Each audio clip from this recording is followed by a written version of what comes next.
Salve, salve, torcedor Cruz Maltina, iniciando o dia com mais um informativo do canal Detetives Vascaínos.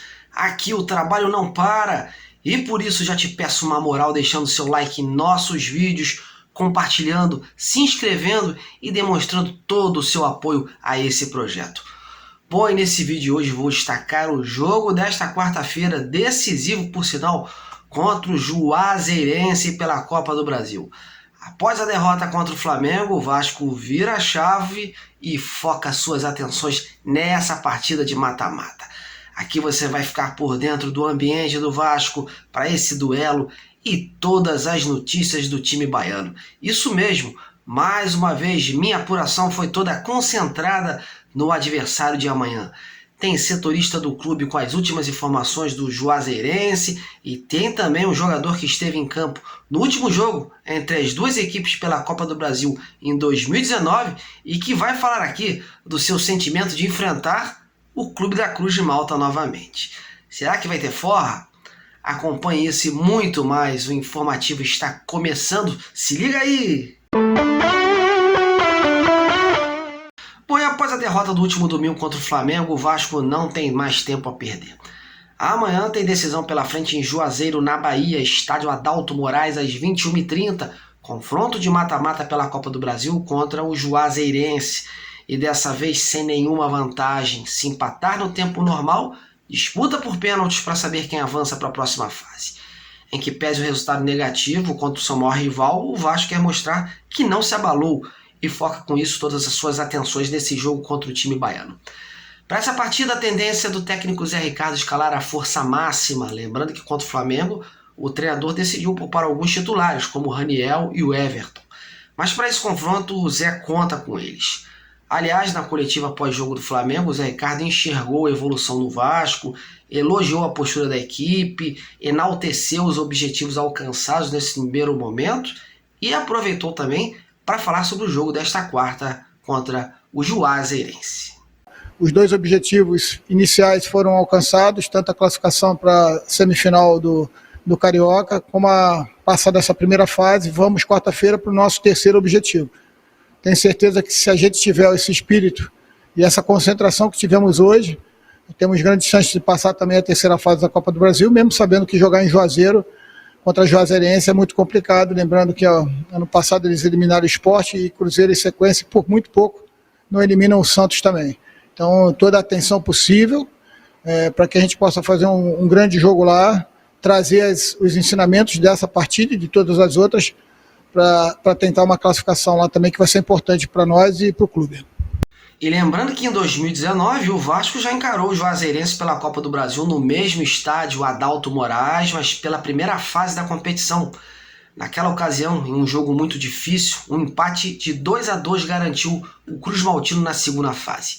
Ian Sassi e Maxi Lopes marcaram os gols do Gigante da Colina, sendo que o gol do argentino foi de pênalti e no último minuto de jogo. Pênalti muito questionado na época, por sinal, que gerou uma polêmica das grandes. Até hoje a torcida, dirigentes e alguns jogadores de lá se recordam desse momento. E um desses jogadores remanescentes vai ter a oportunidade de ficar frente a frente com o Vasco novamente. Trata-se do zagueiro Emílio. Ontem, na reapresentação do Juazeirense, eu consegui um depoimento exclusivo dele para o canal, projetando esse novo duelo contra o Vasco e como a equipe baiana chega para essa partida. Confira aí. Foi uma partida que nos tem uma lembrança muito forte, né?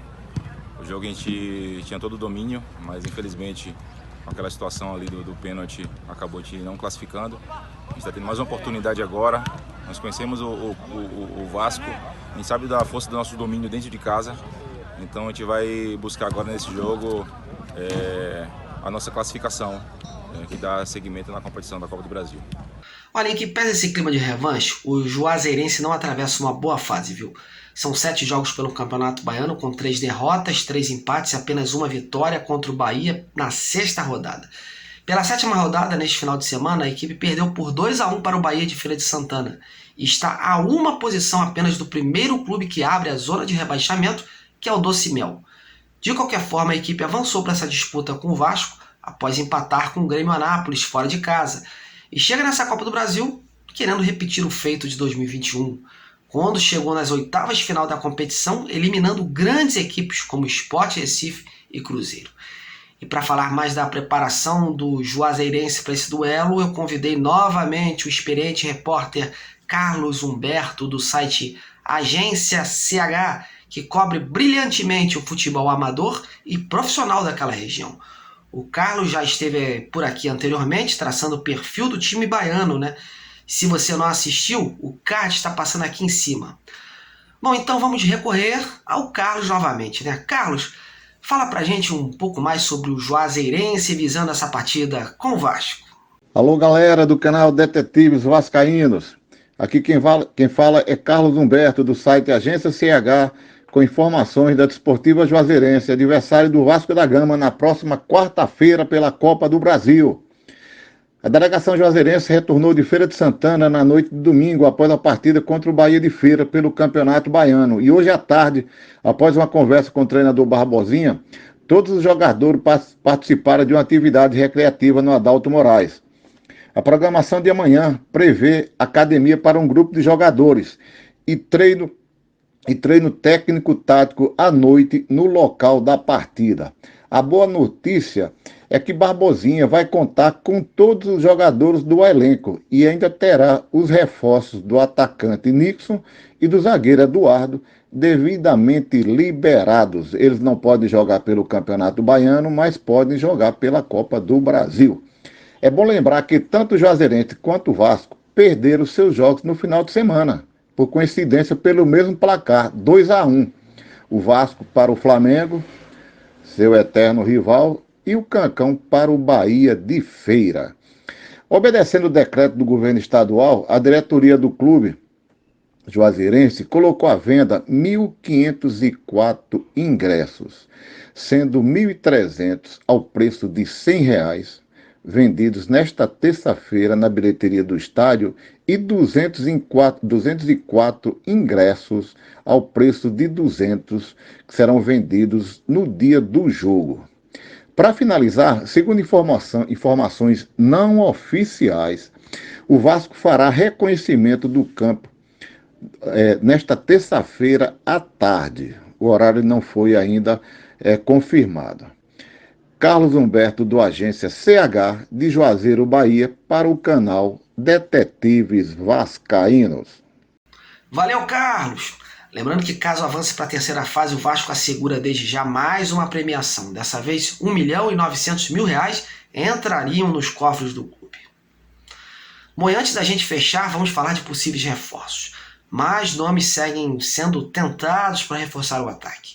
Ontem surgiu o nome de um jogador que já tinha sido procurado antes e parece que o Vasco voltou à carga de forma mais efetiva.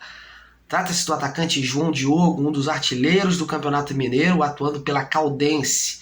Há mais ou menos 2 semanas atrás, conforme informado pelo site igual.com, o Vasco havia feito uma consulta pelo jogador. Ontem, os colegas do Papo da Colina informaram que a negociação teria avançado e, num contato rápido pela noite com o diretor técnico da Caldense, o Serginho Maracanã, o mesmo me confirmou também que realmente tem uma negociação com o jogador envolvendo o Vasco, mas que a maior possibilidade é dele atuar por aqui apenas após o Campeonato Mineiro.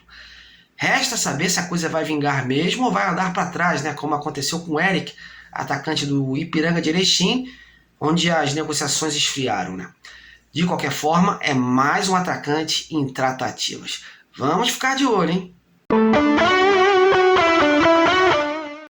Bom, encerro o vídeo por aqui, agradecendo demais a sua audiência e já trabalhando para novos conteúdos em nosso canal.